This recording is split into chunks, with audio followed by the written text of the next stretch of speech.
Hello students, welcome to Jarvis campus.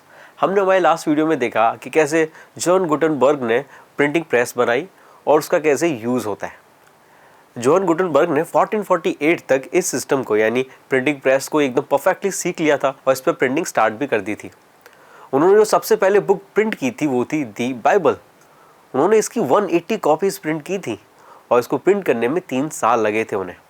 उस समय के हिसाब से ये काफ़ी फास्ट प्रोडक्शन था। मगर ये जो न्यू टेक्नोलॉजी थी ये पूरी तरह से पहली टेक्नोलॉजी को डिस्प्लेस नहीं कर पाई थी। पहली टेक्नोलॉजी यानी वुड ब्लॉक प्रिंटिंग प्रेस की बात कर रहा हूँ। ऐसा क्यों था, चलिए देखते हैं।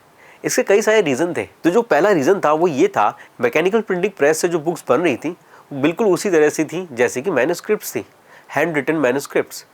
इनमें कोई ज़्यादा अंतर नहीं था। सेकंड रीज़न था कि जो मेटल मोल्ड से हमने अल्फ़ाबेट्स बनाए थे जॉन गुटेनबर्ग ने, उससे जो प्रिंट आ रही थी वो एकदम वैसी ही थी जैसे हैंड रिटन प्रिंट्स आती थी, जिसकी वजह से उनमें कोई डिफरेंस नहीं बन रहा था।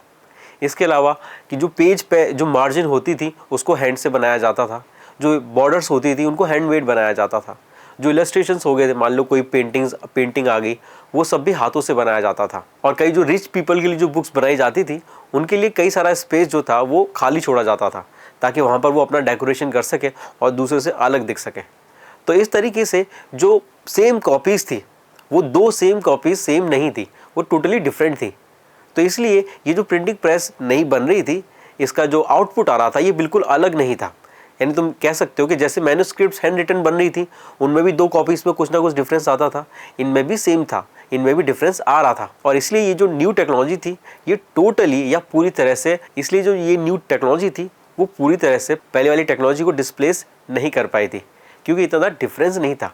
मगर फिर भी ये टेक्नोलॉजी काफ़ी ज़्यादा ग्रो हुई। क्यों? क्योंकि ये सस्ती थी और फास्ट थी। अब जर्मन के जो लोग थे जो प्रिंटिंग प्रेस को एकदम अच्छे से समझ गए थे, वो यूरोप की अलग अलग कंट्रीज़ में जाने लगे और वहाँ पे प्रिंटिंग प्रेस सेटअप करने की बातें करने लगे और लोगों को प्रिंटिंग प्रेस के बारे में बताने लगे, जिसकी वजह से 1450 से लेके 1550 तक यानी इन 100 साल में पूरे यूरोप में बहुत ज़्यादा प्रिंटिंग प्रेस सेटअप की गई।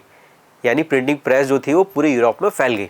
अब क्योंकि प्रिंटिंग प्रेस के नंबर बढ़ गए तो बुक का प्रोडक्शन भी काफ़ी ज़्यादा बढ़ गया था। 15वीं सेंचुरी के सेकेंड हाफ में पूरे यूरोप में 20 मिलियन कॉपीज़ प्रिंट की गई थी और 16वीं सेंचुरी में जो नंबर था ये 200 मिलियन कॉपीज़ तक बढ़ गया।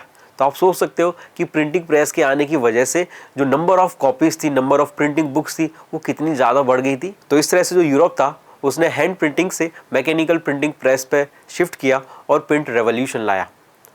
अब ये जो प्रिंट रेवोल्यूशन था ये अपने साथ साथ कई दूसरी चीज़ें भी लेके आया था। हम नेक्स्ट वीडियो में प्रिंट रेवोल्यूशन के बारे में डिटेल में पढ़ेंगे और इसके इम्पैक्ट देखेंगे। Thank you.